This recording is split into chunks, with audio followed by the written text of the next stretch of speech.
So on that down, when you're down, how to not beat yourself up and how to not feel guilty about going that down. Especially when I say like it's up to you. It's up to you because the world is the same. You said nothing changed. I'm the one who's like. Yeah. Like that self-forgiveness is actually like that. You say like, okay, I recognize that I go there, yeah, but I have that part inside of me that is love, and we forget about that part, that kind of good that we have inside, the God source inside of us. So acknowledging that when you say to yourself, please forgive me, I'm sorry, is not about like I do something stupid and I'm guilty on my own misery.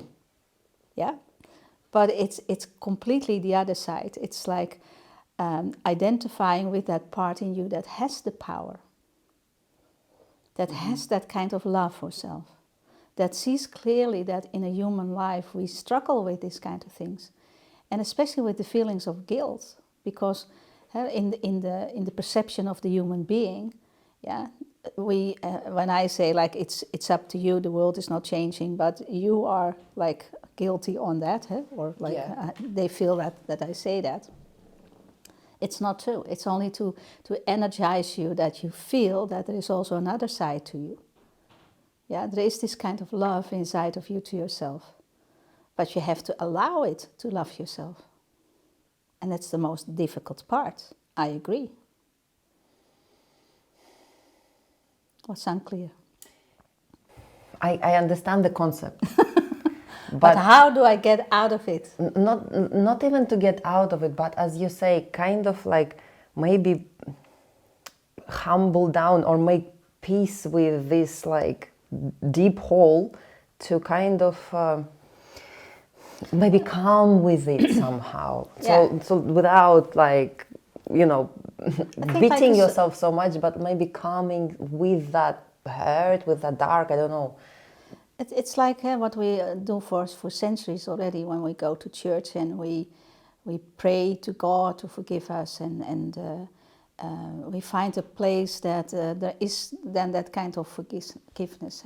Like, and I only ask you to actually to go within to find that place.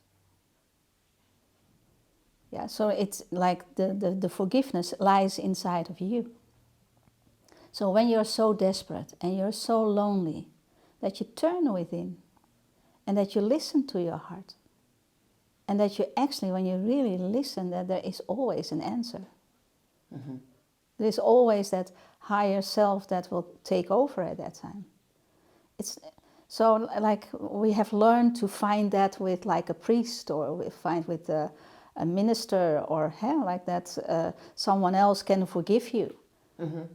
So grow up, because we are more aware, and that we have to forgive ourselves for that. So it's a very advanced way of looking at forgiveness. Forgiving yourself. Yeah. Because it's not about like the forgiveness of self about you doing stupid things, but it's like what you said, like it's understanding that forgiveness can only come from you because you know the ins and outs. And it's not about feeling guilty, but that you say like, when I go through the turmoil of life, can I receive myself, can I embrace myself with that love of my heart? Because it's very difficult. And that's the point out of like when you feel guilty, that is still the child that thinks that you should do better. Mm-hmm. And I ask you to identify with your God source, to the God within, to identify with your heart. And at that time, there is only peace. Make sense? Yeah. I will have to watch it like for maybe 10 times. But it does make sense. Yeah. So instead of going to the church, like see yourself as this holy place too. Find the holy place inside of you.